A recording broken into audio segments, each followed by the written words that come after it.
Again, thank you so much for Bonjour joining. encore une fois à tous. Merci de vous joindre à nous aujourd'hui. Merci de votre présence pour ce webinaire aujourd'hui. Aujourd'hui, nous allons instaurer une culture de responsabilité, avec une opportunité incroyable aujourd'hui. Nous allons mettre l'emphase sur comment les leaders peuvent partager leurs responsabilités pour favoriser l'inclusivité avec la gestion et avec d'autres membres de l'équipe. C'est merveilleux de vous avoir chacun d'entre vous aujourd'hui. Prenez un petit moment pour vous présenter dans la boîte de clavardage et pendant que je vais faire une petite présentation courte et quelques points d'administratif pour aujourd'hui. Et je me joins aujourd'hui de mon domicile de Calgary, dans le territoire du Traité 7, sur les terres traditionnelles de la Confédération des Pieds Noirs, des Tsuut'ina, des nations Stoney Nakoda et la nation métisse. Je maintiens cet espace pour le parcours d'apprentissage que je suis en train de faire afin de développer mes connaissances et renforcer mon respect pour la réconciliation et pour le fait que mon rôle soit plus qu'offrir une reconnaissance du territoire, mais c'est de célébrer et d'intégrer les savoirs et les façons d'être autochtones et de faire partie de ce parcours de guérison et de construire un futur inclusif de paix, d'amitié et de compréhension. Se joignent à nous aujourd'hui des fondations communautaires qui opèrent d'un océan à l'autre, même si nous nous connectons à partir de différents endroits. Je vous encourage de vous rappeler que nous avons tous la responsabilité de reconnaître les territoires et les peuples d'origine de ces lieux. Encore une fois, je vous remercie d'être avec nous aujourd'hui et j'espère que vous prendrez un moment pour réfléchir à votre propre lien avec la Terre et les premiers gardiens de l'endroit où vous vivez. J'apprécie chacun d'entre vous pour votre engagement à explorer les moyens de renforcer vos fondations et la façon dont vous êtes alignés en tant qu'équipe. Encore une fois, bienvenue. Et nous sommes remplis de gratitude pour que vous soyez joints à nous aujourd'hui. Donc, avant de plonger dans notre webinaire, je vais passer en revue quelques petits détails administratifs. Donc, nous sommes dans le mode de Zoom de rencontre et ça nous permet de dialogue avec les présentateurs et aussi d'avoir des conversations en tant qu'équipe. Donc, veuillez mettre votre micro en sourdine pendant la présentation et nous aurons l'occasion d'avoir une discussion un peu plus tard dans le webinaire, durant le webinaire.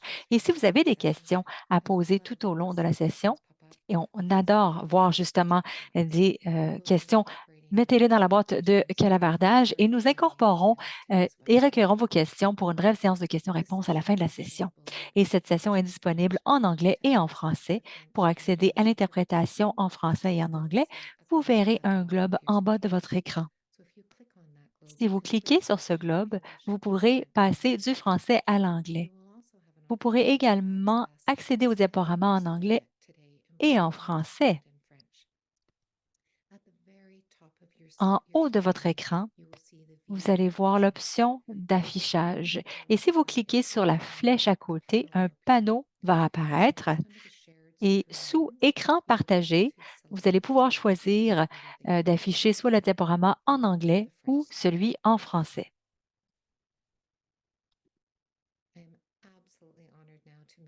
Et maintenant, j'ai vraiment l'honneur d'ouvrir le webinaire. J'ai maintenant le plaisir de vous présenter quelqu'un qui est très près de mon cœur et des fondations communautaires avec lesquelles nous travaillons et de beaucoup de communautés avec le travail individuel qu'elle fait avec des fondations et avec les communautés. Et j'aimerais souhaiter la bienvenue à Ruth Mojid Ramirez.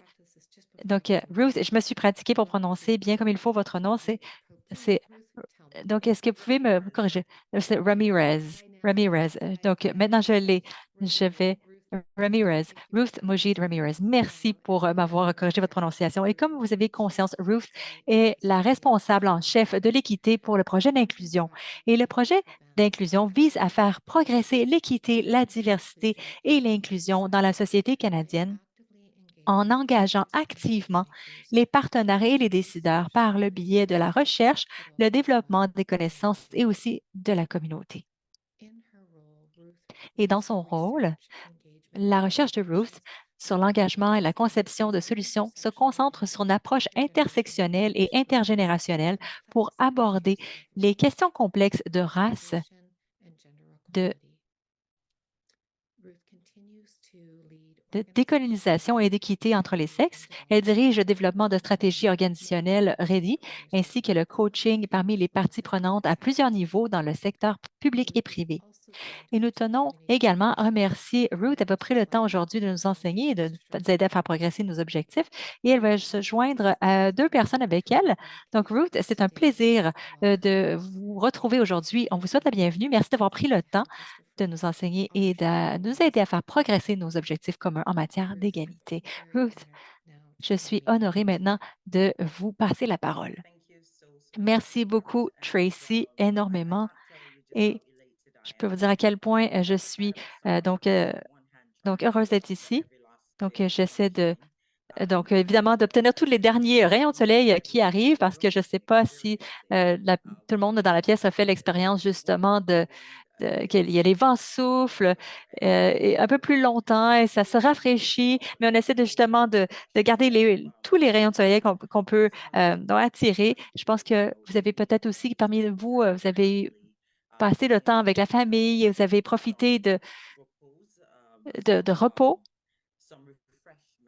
de vous rafraîchir pendant les derniers mois de l'été. Et comme Tracy a mentionné, donc je prends les mêmes mots pour faire écho à l'appréciation à vous tous pour continuer à prioriser ce sujet et continuer à vous investir.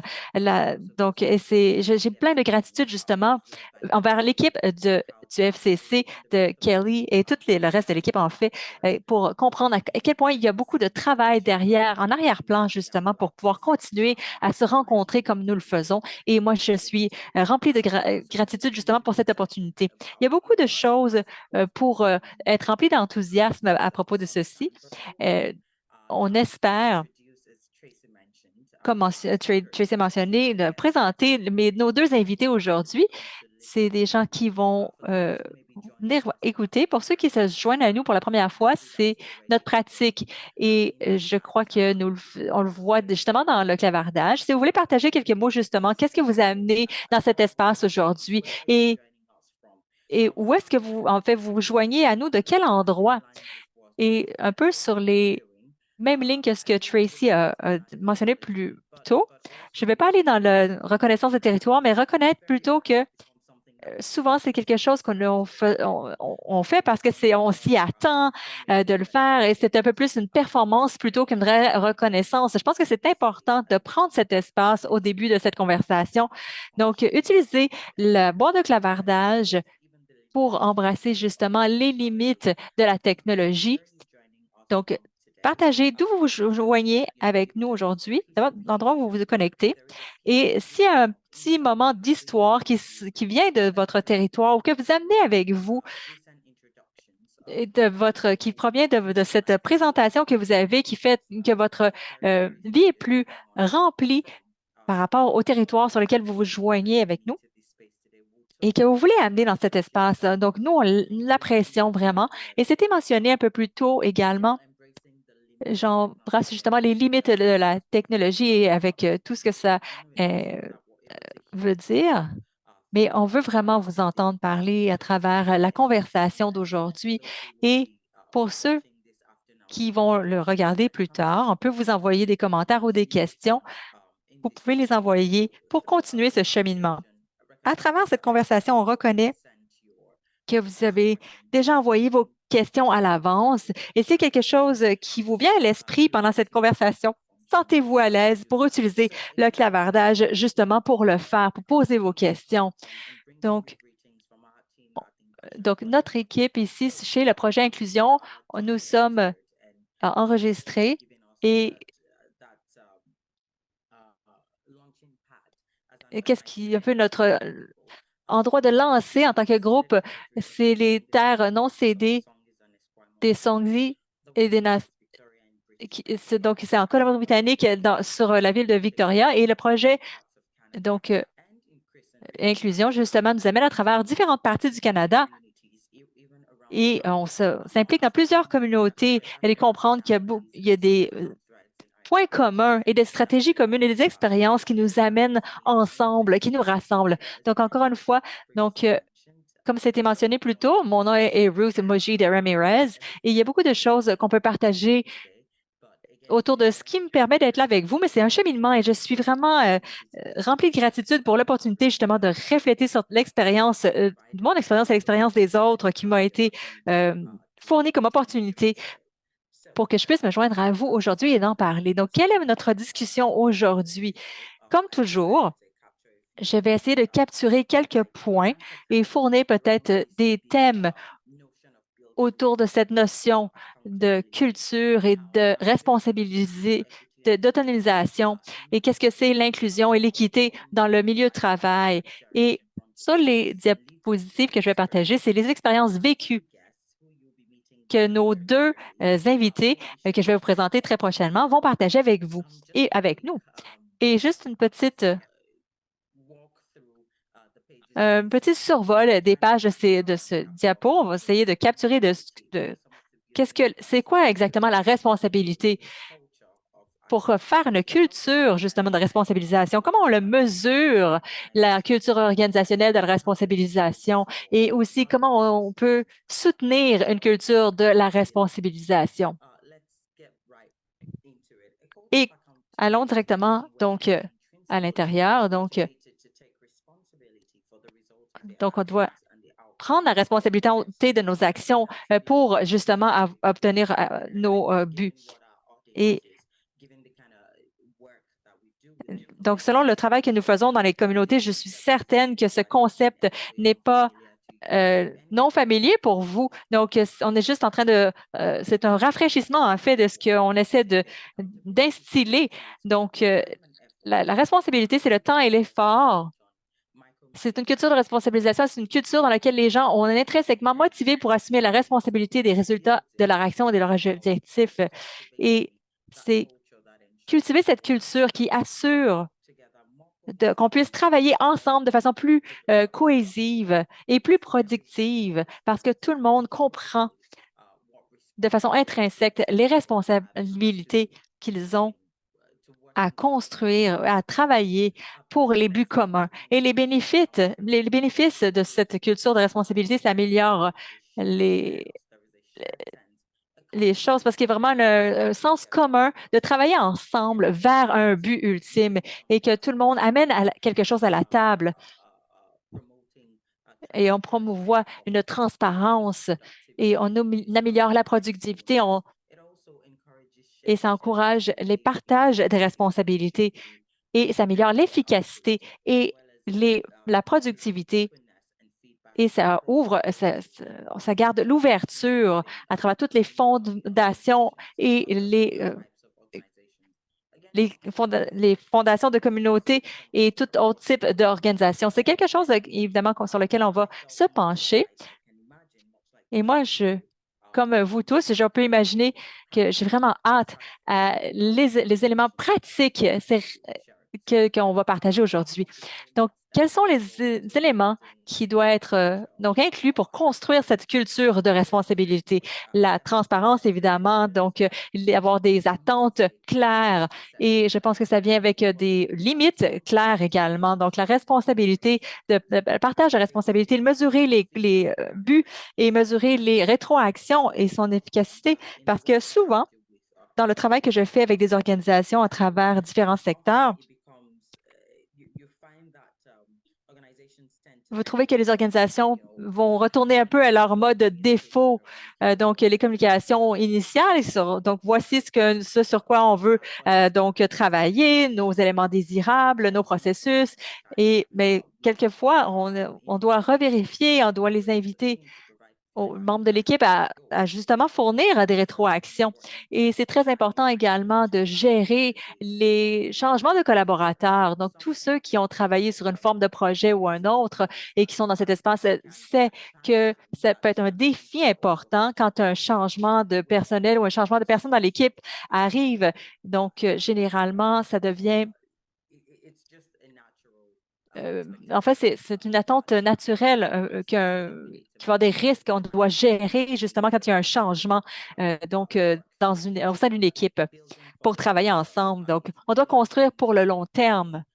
Et donc, c'est vraiment à travers une optique de durabilité. Donc, célébrer le progrès. Et je suis certaine qu'on va partager un peu plus justement quel est ce cheminement autour de la célébrer. Pourquoi c'est important de célébrer et mesurer nos progrès au fur et à mesure. Donc, mesurer les objectifs fixés. Je sais que vous allez avoir ces diapositives plus tard. Donc, je vais juste justement peut-être parler des gros titres ici. Donc, mesurer la culture organisationnelle, c'est une façon de mesurer et la responsabilité. Il y a des moments et des structures autour de comment on peut organiser les rapports et collecter des données euh, et communiquer nos résultats et s'engager les employés et aussi de stimuler la productivité. Donc, c'est vraiment le besoin de mesurer ce progrès. Et comment on peut travailler sur la durabilité de la responsabilité. Encore une fois, on a toucher certains points de ceci, on doit définir les attentes sur le lieu de travail.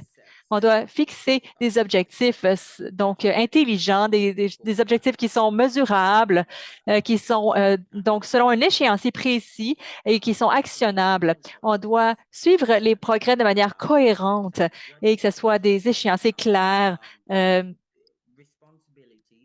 les responsabilités et les buts qui ne sont pas assignés ne vont pas avoir porté des résultats encourageants. Donc, on doit mesurer les progrès ou les différences que nous rencontrons à travers donc les choses. Donc, inciter et encourager l'engagement, les communiquer, les conséquences, évidemment, et les initiatives. Et encore une fois, c'est pour tout le monde, que ce soit un membre du CA, les leaders ou les gestionnaires dans les fondations, ou même peu importe le membre de l'équipe, quand on est assigné à un but ou à une tâche, on doit être le moteur de cohésion. C'est très important de, de- de- de reconnaître et de prendre des responsabilités pour les fautes, les erreurs et continuer toujours les rétroactions. Et à ce point-ci, donc le grand point de cette conversation que je sais que nous attendons tous, et je suis très, très heureuse de présenter euh, mon frère, Jabba Kofi, qui est gestionnaire des subventions et des initiatives communautaires et Neka Otogbolu, directrice des initiatives, stratégie et promotion de l'équité. Et je pense que il y a beaucoup de personnes qui ont fait ce parcours avec nous, vont vous rappeler justement Neka, qui a fait partie de cette conversation au préalable. Et je suis très également excitée de présenter Jabba aujourd'hui. Cette pratique de ne pas prendre les mots de la bouche d'un cheval, si vous me permettez l'expression. Je vais passer prochaine minute ou deux pour inviter donc Nick en premier et Jabba pour vous présenter, pour partager quelques points sur votre travail. Et ensuite, nous allons passer, nous allons continuer à partir de là. Merci beaucoup, Ruth. Bonjour à tous. Mon nom est Neka Otogbulu et je vous joins virtuellement du territoire du Traité 6 et donc de la ville d'Edmonton. Et mon cheminement avec la Fondation communautaire d'Edmonton a débuté en mars 2020, une semaine avant que le monde se ferme à la pandémie. Et j'ai déménagé de la Colombie-Britannique à Edmonton et c'était excitant à ce moment-là pour moi. Et j'ai rencontré beaucoup de mes collègues de façon virtuelle.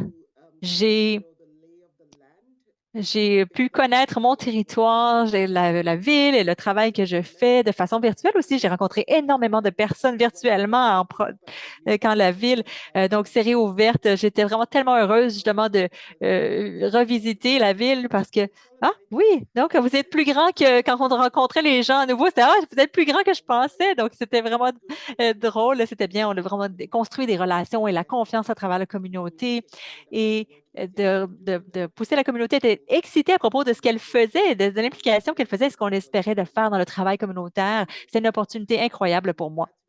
Je suis vraiment heureuse d'être présente aujourd'hui. Je vais pouvoir partager mon expérience avec vous tous. Merci beaucoup, Neka. Et dans cet esprit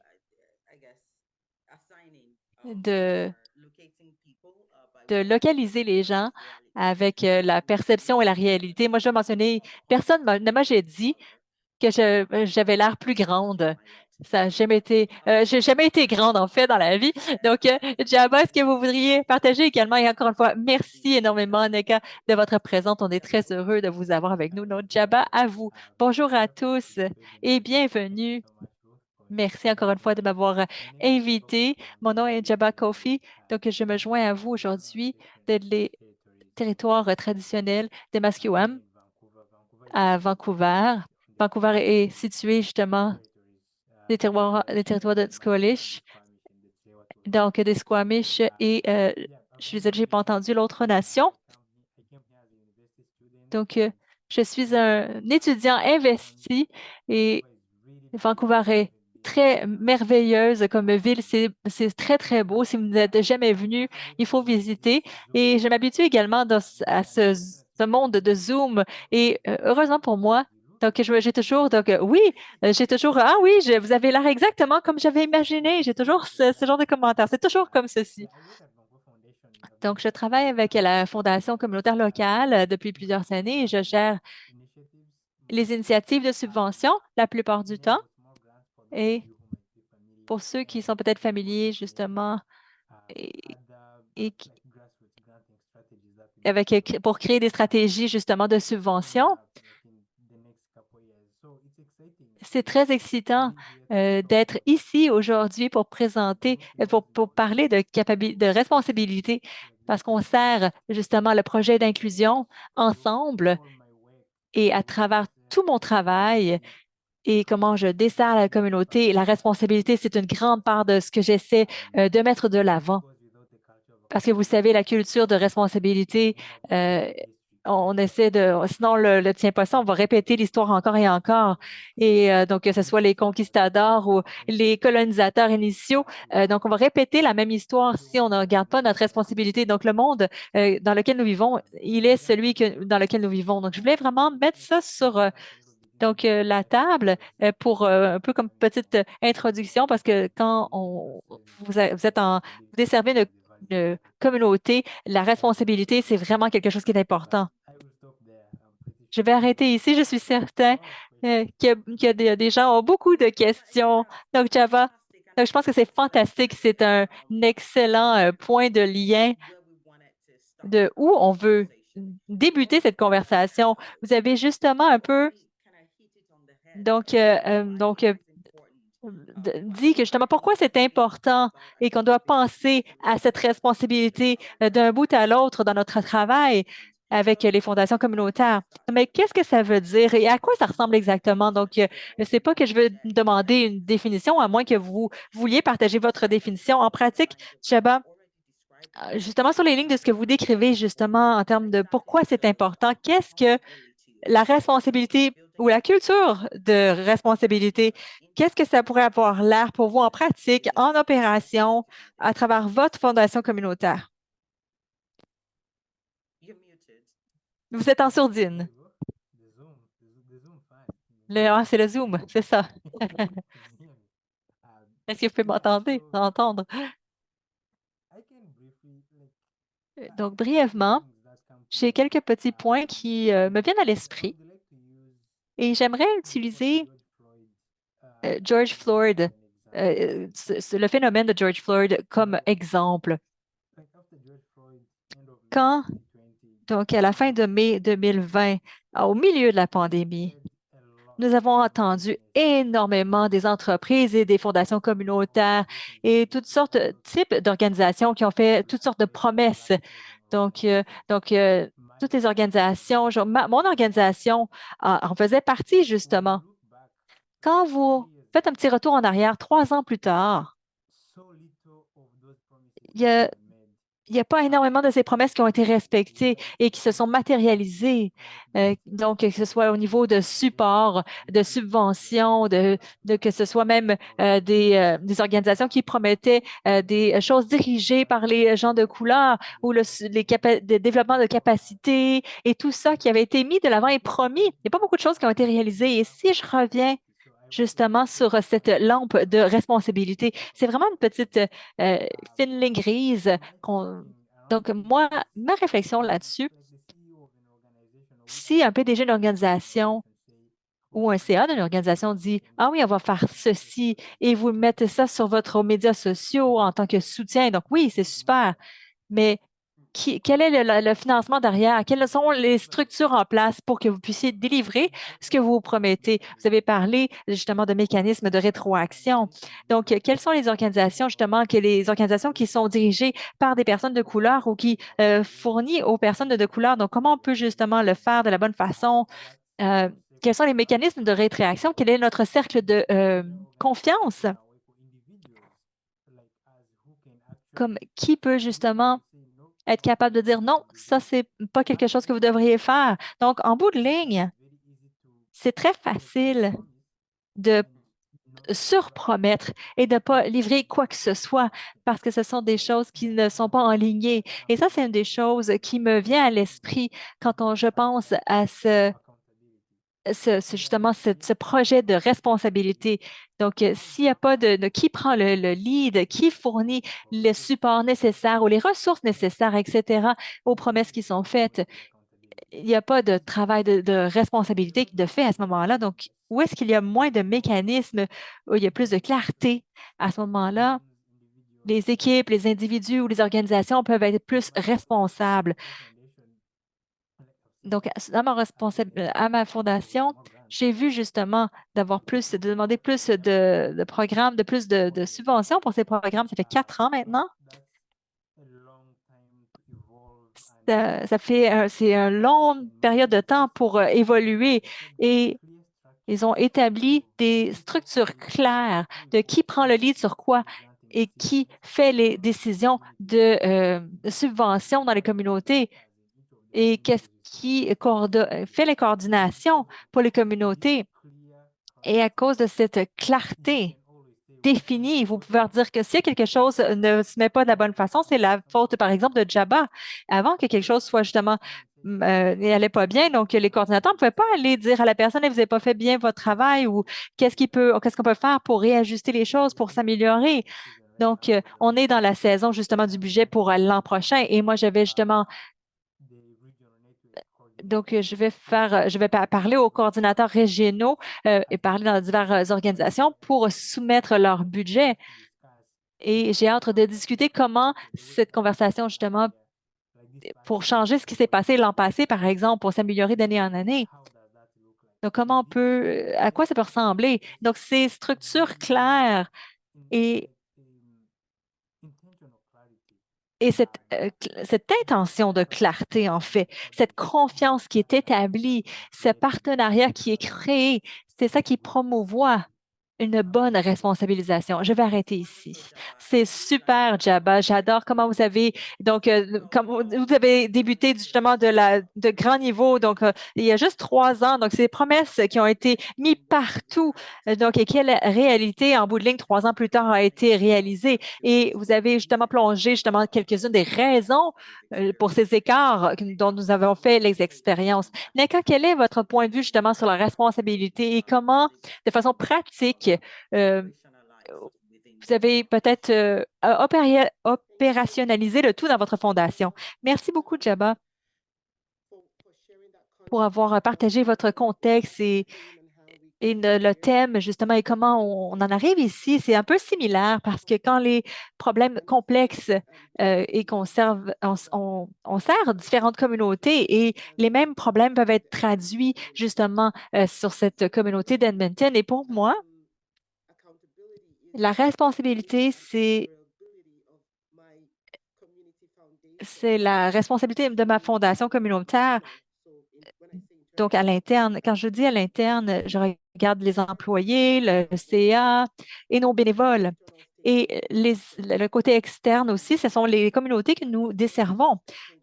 Et les parties prenantes, donc c'est vraiment les donateurs, les fondations caritatrices qui nous aident et ce que nous faisons affecte de façon directe ou indirecte tout ça. C'est notre responsabilité et justement, c'est nos actions, nos décisions et notre travail dans la communauté qui doit être responsable. Mais moi, c'est mon point et de ce que ça veut dire la responsabilité pour moi. C'est important que dans le travail que nous faisons, nous sommes responsables en tant que fondation communautaire. On doit être ouvert aux rétrogressions et aux apprentissages. Je vais vous donner un exemple. Comme j'avais mentionné, l'incident de George Floyd, nous avions également un moment où est-ce qu'on avait cet incident qui s'est mis en place et on avait des protestes, des manifestations, pardon, à travers le pays ou à travers tout l'espace nord-américain et aussi de façon locale quand on a eu la découverte des, en fait, dans le fond, des sépultures des écoles, des pensionnats. Donc, toute la communauté a eu mal. Il y avait eu beaucoup de groupes et d'organisations qui avaient fait des engagements, qui avaient fait, pas juste dans la communauté, mais aux employés. Donc, avaient fait des promesses et la création de groupes de support et des organisations aussi qui étaient supposées de servir et d'aider à de transmettre les informations et de remplir les besoins de la communauté. Et nous avons lancé donc un lien de subvention et la cible initiale était les organisations qui étaient dirigées euh, et servaient justement les communautés autochtones et les communautés de couleur à Edmonton. C'était énormément d'apprentissage pour nous. Les premiers mois, quand les subventions ont été lancées, on a eu zéro application. Et moi, j'en ai pensé, ça fait plusieurs fois que j'en parle de ce sujet-là et les gens m'ont demandé pourquoi ça s'est passé comme ça. C'est parce que on avait fait justement créer un buzz, justement, on avait contacté la communauté, mais à ce point-ci, on n'avait même pas demandé quels étaient les problèmes, en fait, qu'est-ce qu'ils étaient les besoins de la communauté. Nous avons décidé fait justement un peu, contacter les communautés pour avoir dans le fond, des conversations. Et la particularité justement de la pandémie à ce moment-là, ça a rendu les choses difficiles pour nous de se rencontrer de façon physique, mais on l'a fait de façon virtuelle. On a fait des rencontres, on a posé des questions, des structures de groupe. Et le fait qu'il y avait cette conception que les fondations communautaires étaient pour financer juste certains points a été entendu et retenu. Et ce qu'on a fait, c'était juste, notre but, c'était d'écouter et d'apprendre. On a dû être vulnérable et on a dû également comprendre que notre rôle dans la communauté était de servir. Nous avons compris le- le- la différence de pouvoir entre les donateurs et les percepteurs. Donc, on a repris ces rétroactions justement et on s'est assis à l'interne pour parler de façon de réimaginer cette structure de subvention. Et donc c'est ce qui se passe ici. Et comment on peut réagir justement à ces problèmes et cette réalité émergente. Et quand je parle avec vous en ce moment, c'est donc ce courant de subvention est toujours en existence, mais parce que les besoins ont changé. Et en tant que fondation communautaire, on a besoin de comprendre ces changements. Et on a eu ça aussi de refléter dans nos services et dans nos modèles de prestation de services. Et ça s'appelle plus donc subvention parce que on s'était mélangeant à l'interne. C'était perçu en fait comme du financement pour du travail antiraciste, mais c'était pas ça. Mais c'était justement on l'appelle justement de BIPOC, ruisseau de subvention ou de financement. Et nous avons essayé d'incorporer un peu notre philosophie de philanthropie basée sur la confiance. Et c'est un terme qui était déjà connu. Et quand on regardait quels étaient les principes justement de philanthropie basée sur la confiance, on a pu justement mis en place les changements dans notre pratique. Donc, c'est de l'apprentissage continu et l'habilité de recevoir des rétroactions des communautés, d'améliorer nos pratiques basées justement sur les leçons apprises. Et donc, d'avoir vraiment une communication plus serrée avec notre communauté. C'est pour ça qu'on est durable en tant que fondation communautaire. C'est pour ça que la responsabilité est super importante. Et merci beaucoup, Neka. Est-ce que j'apprécie justement de votre perspective et de la perspective de Jabba? C'est pas juste nous donner des définitions de si on va juste passer à travers des diapositives ou de lire justement d'un livre de texte. Vous l'avez fait l'expérience, en fait. C'est une expérience vécue. Vous avez mis en lumière justement quelques lacunes, justement, qui peuvent exister dans la perception et causer peut-être des défis au fur et à mesure. Et ça m'amène à la prochaine question. Quelles sont les façons, en fait, les choses que vous avez décrites, donc pourquoi c'est important d'avoir une culture de responsabilité et comment ça améliore votre habilité d'actualiser vos objectifs et de remplir vos mandats et tout ça. Quelles sont les raisons, vous pensez, que les organisations, de façon générale ou plus spécifiquement, ne ne devaient pas justement remplir cette forme de responsabilité, peu importe la forme de responsabilité qu'ils veulent mettre selon le contexte, quels sont les défis et les obstacles que vous pensez qui existent pour empêcher les organisations de justement donc générer une culture de responsabilité? Donc, allez-y, Jabba en premier et ensuite Neka, ou Neka en premier, pardon. Une chose que je veux partager et quelque chose qui peut-être qui sonne avec moi, c'est qu'on a besoin de support, on a besoin de soutien. Par exemple, moi, je me rappelle quand on a lancé justement les subventions BIPOC, on fait le plan que nous avions, c'était d'être capable de collecter des applications de façon verbale. Et ce qu'elle voulait dire, c'est qu'on doit rencontrer en personnel et de prendre donc les candidatures et de mettre ça en place et de mettre un mémo en place pour être approuvé. Et on a pu le faire de, évidemment, avec les petites ressources faibles que nous avions, on n'a pas pu le faire autant qu'on voudrait. Donc, à la fin de 2021, on a dû se re-questionner. Est-ce que est-ce que c'est durable comme façon de faire? Est-ce que c'est bénéfique pour moi, pour l'équipe, pour l'organisation? Et quand nous avons révisé ce que nous avions à la fin de l'année, nous avons décidé de donner à l'organisation l'opportunité de soumettre une requête d'une façon ou d'une autre, que ce soit verbal, que ce soit une proposition.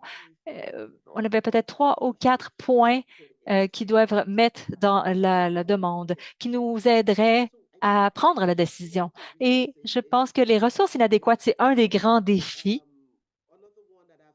Un autre défi que j'ai vu, c'est peut-être la culture de résistance au changement. Quand les gens sont habitués de faire les choses d'une certaine façon, pratique pour eux ou elles, vous vous posez comme question, quelles sont est-ce que, on se pose pas souvent la question, quelles sont les opportunités de faire les choses différemment? Et ça, c'est le travail pour nous. Pourquoi vous vous amenez cet élément de changement ou cette nouvelle façon de voir les choses? Et la résistance au changement et, je dirais, peut-être la clarté des rôles et des responsabilités. Quand j'ai débuté ce travail, mon rôle, le directeur de communication et de stratégie d'équité, c'était tellement 2 départements complètement différents, mais qui étaient mis sur les épaules d'une seule personne. Il y avait plus de questions autour de pourquoi le rôle a été, dans le fond, fusionné et à quoi ça pourrait ressembler dans le travail que j'étais pour faire. Et comment ça pouvait en fait, jouer avec d'autres départements. Et ça a pris du temps pour justement passer à travers et d'avoir les bonnes conversations à l'interne. Et ce que nous avions, c'était une situation où les départements fonctionnaient en silo. Et le fait que j'avais, bon, donc, Donc, c'est qu'il y avait besoin d'avoir quelqu'un qui pouvait justement, qui était dans les deux départements. Ça pouvait réduire justement le silo du travail qu'on faisait. Donc, c'était une idée peut-être de faire, de fait, de voir ce que tous les deux départements pouvaient faire justement à ce moment-là. Donc, je te demande dans la clarté dans les rôles et responsabilités, c'est vraiment le défi commun qui va peut-être empêcher les organisations à avoir vraiment une culture de responsabilité.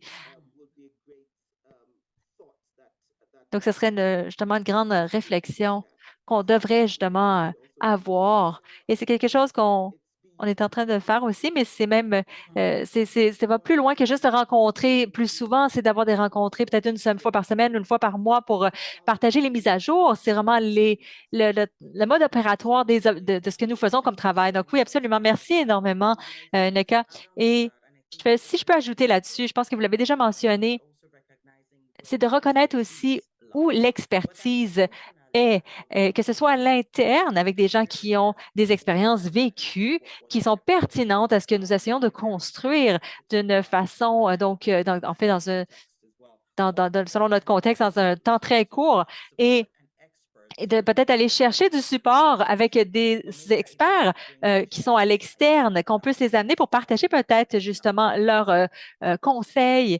Donc, euh, donc, Njaba, je vais vous envoyer la question un petit peu pour vous et parler peut-être justement de cette question de multiligne, parce que vous avez peut-être parlé de ça justement, comment, de façon historique, on a manqué justement ce jalon, justement cette culture de responsabilité à cause des structures qui n'étaient pas là en place à l'origine pour pouvoir avoir ça comme modèle. Comment vous pouvez dire pour vous, pour que les leaders et les gestionnaires peuvent se mettre le bon ton et l'autre côté de cette question, comment vous pouvez équilibrer cette question de responsabilité et de justement promouvoir un environnement qui soutient la productivité en général? C'est deux questions, donc poids lourds, mais je vous fais confiance justement pour fournir une réponse honnête et concise.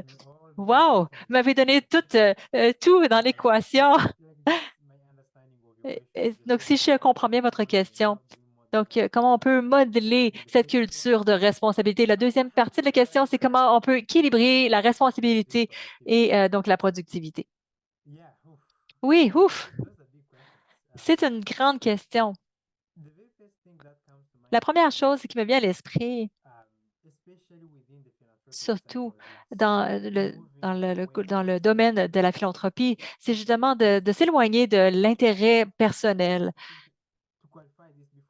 Et je dois qualifier, en fait, ceci, justement, c'est quoi l'intention personnelle? Suis très biaisée à travers les communautés. Moi, je viens d'une culture donc, de plaidoyer. Donc, je fais le plaidoyer des besoins des communautés. Donc, comment on peut, en tant que plaidoyer pour les jeunes, défenseurs des jeunes, on essaie justement de répondre à ce défi d'aller des bureaux de comment j'ai eu des mauvais traitements peut-être.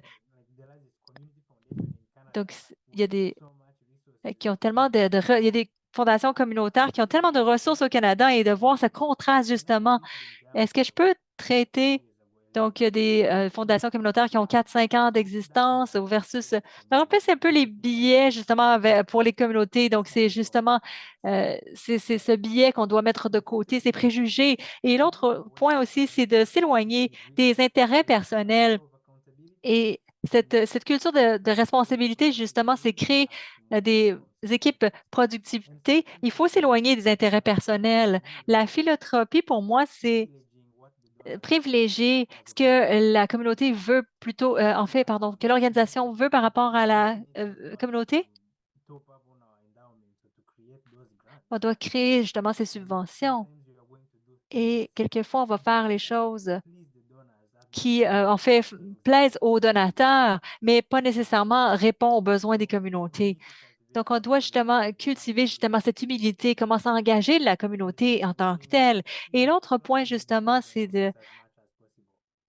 d'essayer je vais vous donner un exemple, par exemple. À la Fondation, on a juste eu une grande augmentation de subventions. Donc, je pense que c'est 28 millions pour la communauté à travers la Colombie-Britannique. Donc, justement, la subvention de réconciliation.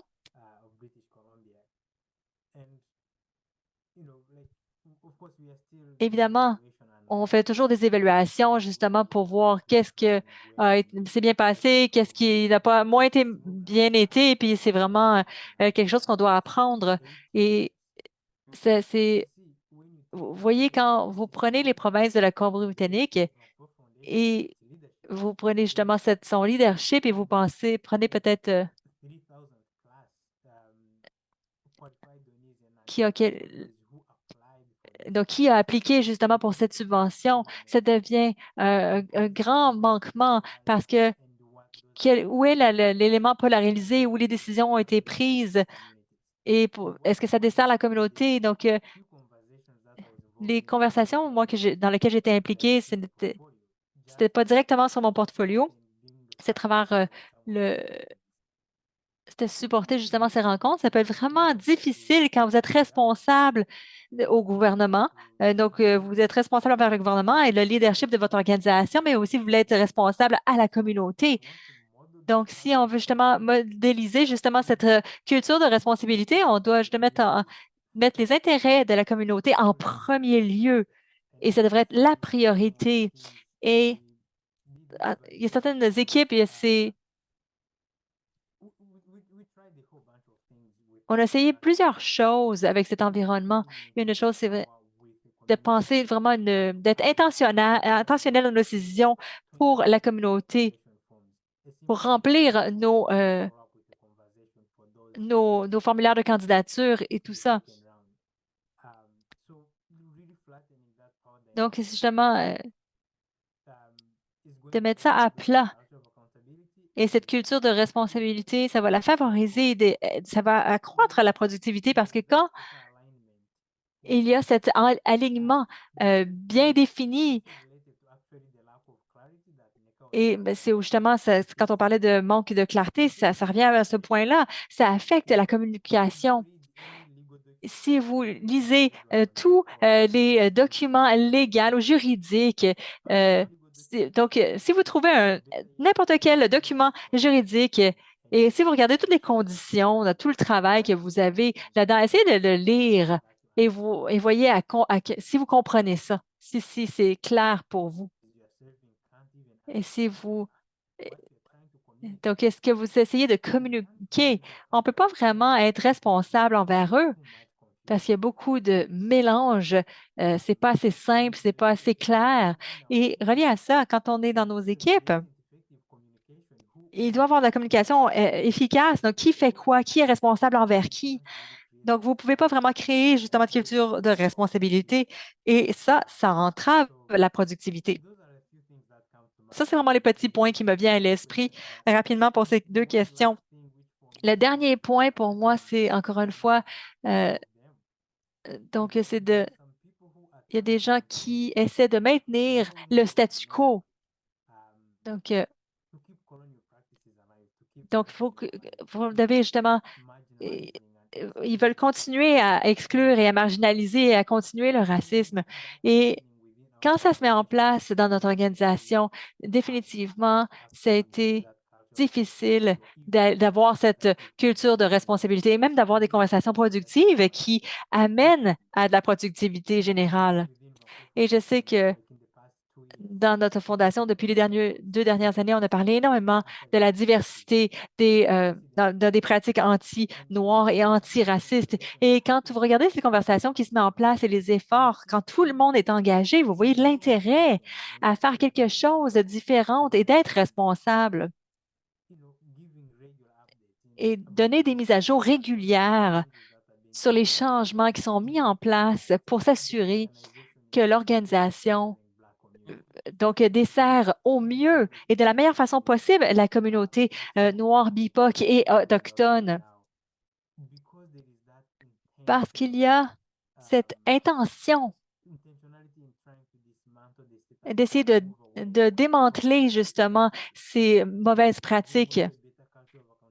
Donc, si on est une culture de responsabilité, on doit être intentionnel et d'interagir avec ces communautés que nous avons l'intention de desservir avec l'optique justement de pas nécessairement prendre pour acquis qu'on sait tout et qu'on a les solutions. Donc, cultiver justement dans ces communautés d'apprendre et de s'éloigner de nos intérêts personnels pour justement démanteler le statu quo. Et ça, c'est merveilleux, Jabba. J'aurais jamais pu le dire de façon différente ou mieux. Donc, merci énormément. Donc, Neka, nous allons bientôt terminer parce qu'on doit justement donc faire attention aux gens qui doivent partir à leur pile. E- Est-ce que je peux diriger cette dernière question sur ce thème, sur cette série? Cette idée de construire la confiance, comment de maintenir cette confiance et même de l'initier avec les différentes communautés que nous desservons pour un peu les raisons qui ont été mentionnées auparavant, parce que la confiance n'a pas été là dès le départ, ou même si nous l'avons brisée. Donc, comment on peut faire ce lien entre la responsabilité et la durabilité de la confiance avec les différentes communautés? Et Um, for me, I pour would moi, say um,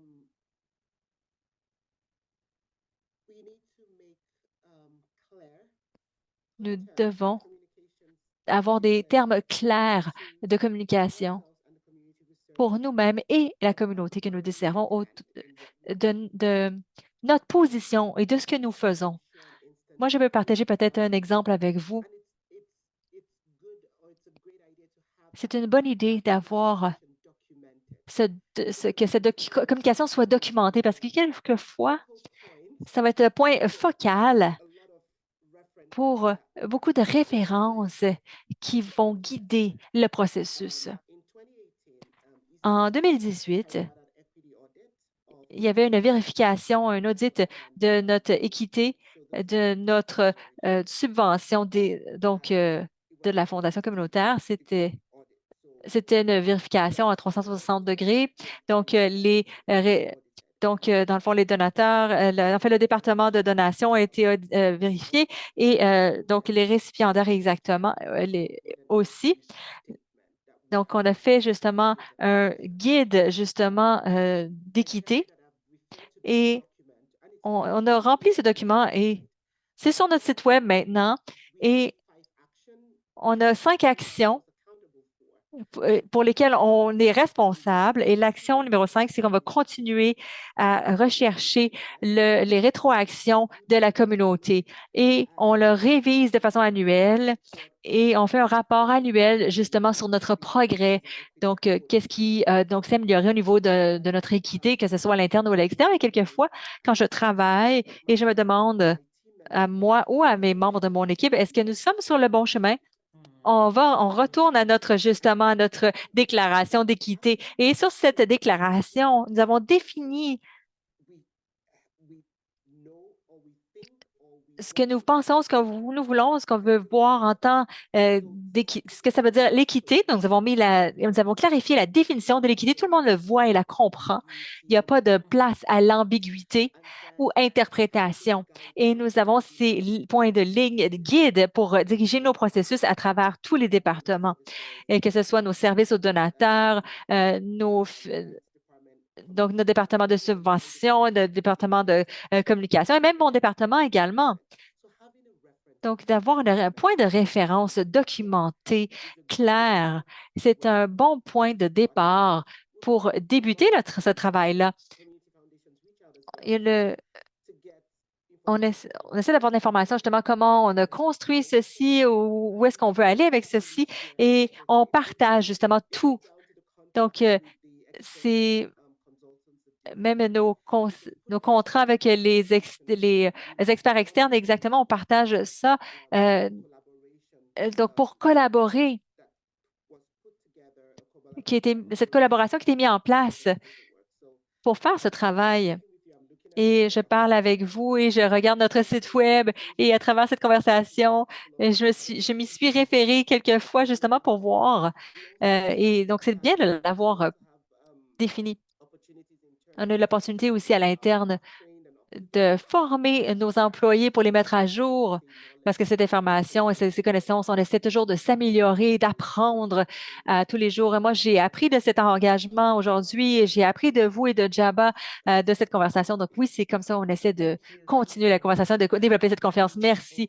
Merci énormément à vous deux. Donc malheureusement, on doit donc terminer la rencontre aujourd'hui, mais juste pour un petit rafraîchissement de ce que nous avons entendu. Donc, Neka, vous avez dit que c'est important d'avoir ces points focaux, justement, c'est ce document, un point de référence auquel on peut toujours y retourner. Et Jabba, et vous avez dit, donc, éliminons les intérêts personnels dans notre travail pour construire quelque chose qui est significatif et durable pour les communautés que nous desservons. C'était tellement un plaisir et un honneur de partager ce temps et cet espace avec vous deux et avec l'équipe aussi du FCC. Avec vous, je vais repasser la parole à Tracy.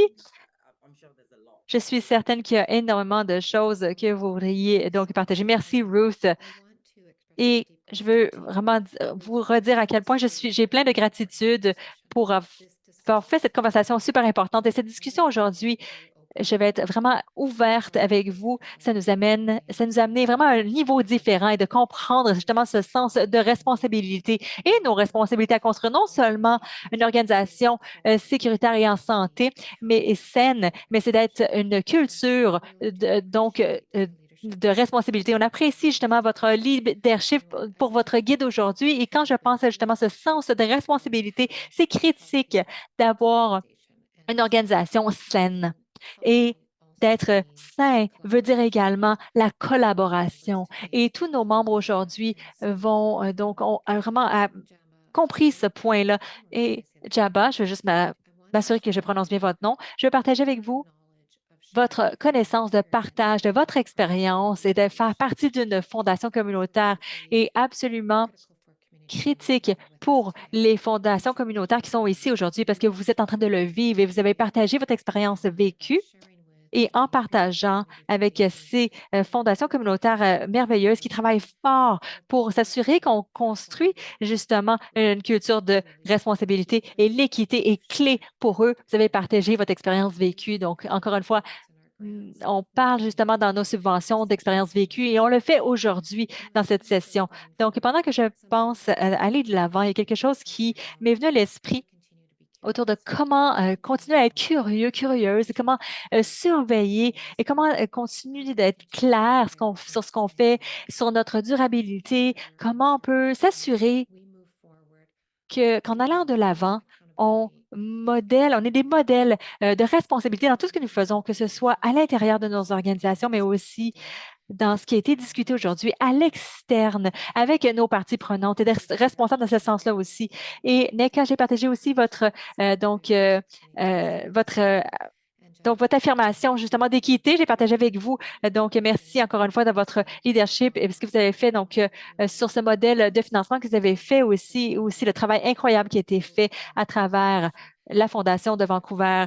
C'est un impact incroyable pour les citoyens et la communauté de la Colombie-Britannique. Et Nika et Jabba, merci énormément d'avoir fait partie de cette rencontre d'aujourd'hui et de ce changement, de faire partie de ce changement et d'être des lumières guides pour nous aider à aller de l'avant.